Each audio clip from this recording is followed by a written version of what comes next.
Agora eu vou passar a palavra para a Ivonete, eu sei que ela tem alguma coisa a acrescentar. Ele está aqui pensando, gente, pode falar, gente. Eu sei que eu falo assim como se estivesse dando ordem, sermão, mas não consigo, mas é só uma conversa, tá? Eu amo vocês. Quando eu era jovem, assim como vocês, eu gostava de ouvir, assim, né? Experiências, pessoas mais maduras, eu acho muito bom. E a sua vida é muito parecida com a minha nesse sentido de dizer não, de saber, eu também fui assim. E eu pude observar que eu não participei de muita coisa, porque esse mundo, hoje a gente é crente, e hoje, graças a Deus, que tem muito assim, tem entretenimento também no nosso meio cristão, né? Aqui, então, tem como se divertir e tudo, mas a gente precisa separar muito isso, o que é do mundo, o que é de Deus. E aí eu tomava esses nomes também, metida, um monte de antipática, é um desprezo no sentido de que eles desprezam essa coisa que é em você, que é o respeito, a honra que você tem.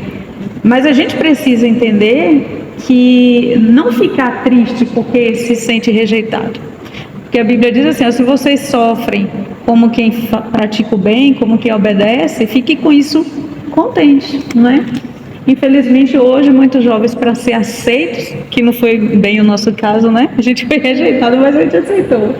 Sofre, mas é bom sofrer pela causa de Cristo, né? Cristo foi um jovem, né? Com quantos anos Jesus morreu? Quem é que sabe? 33 anos, oh meu Deus, é um menino, né? É um rapaz. Eu falo isso que eu já tenho uma filha de 30 anos, só falta 3 para ela ter a idade de Cristo.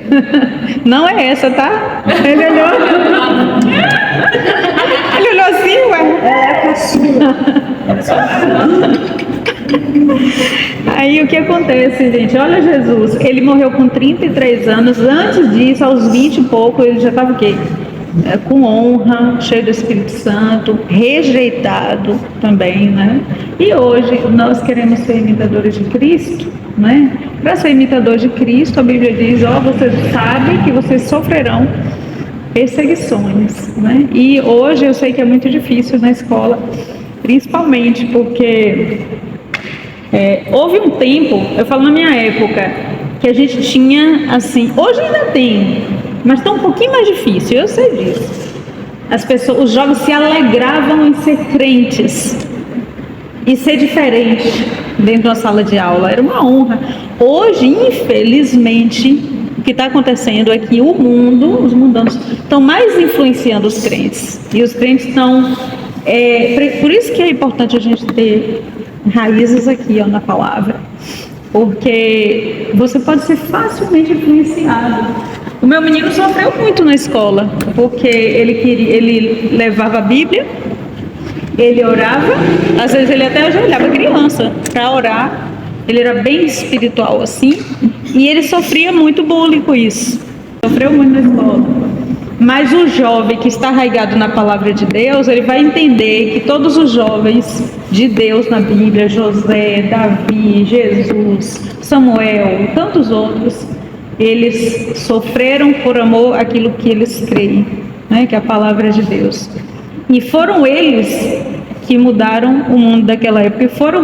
E foi por causa deles que nós estamos aqui hoje, conhecendo Cristo. Né? Então nós precisamos.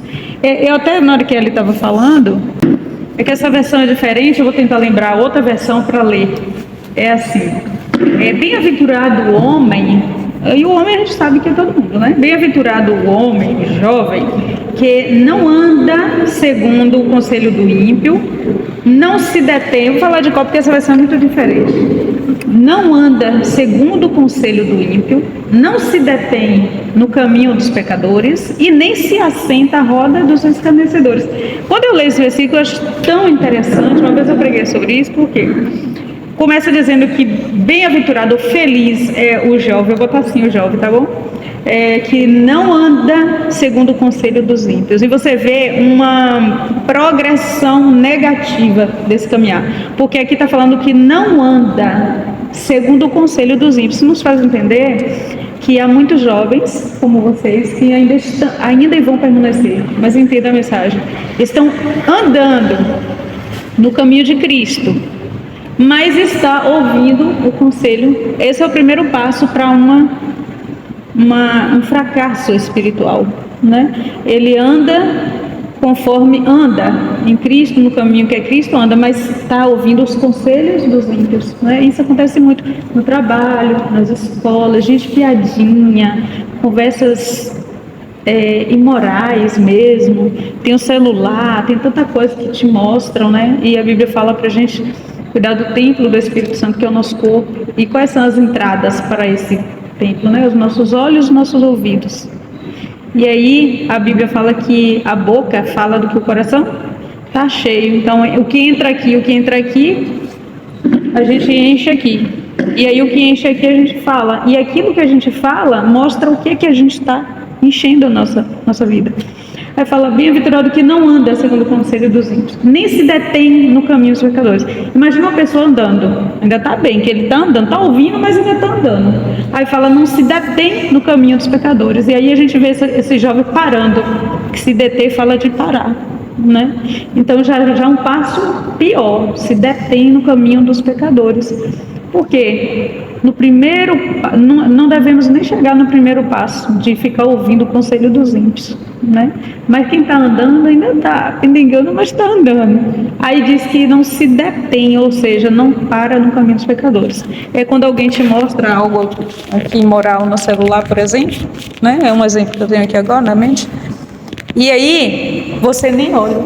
Você passou porque achou que era uma coisa boa, mas você nem olha. E aí pode te ridicularizar e tudo, mas se você deu risadinha e parou, a Bíblia diz que você se deteve, parou para ver, parou para rir, parou para apoiar. E aquilo ali já está te influenciando. E aí termina dizendo, e nem se assenta na roda dos escarnecedores. Você vê que estava caminhando, se deteve e resolveu sentar. Aí quando resolve sentar, pronto, já saiu do caminho. Já parou de caminhar na presença de Deus, né?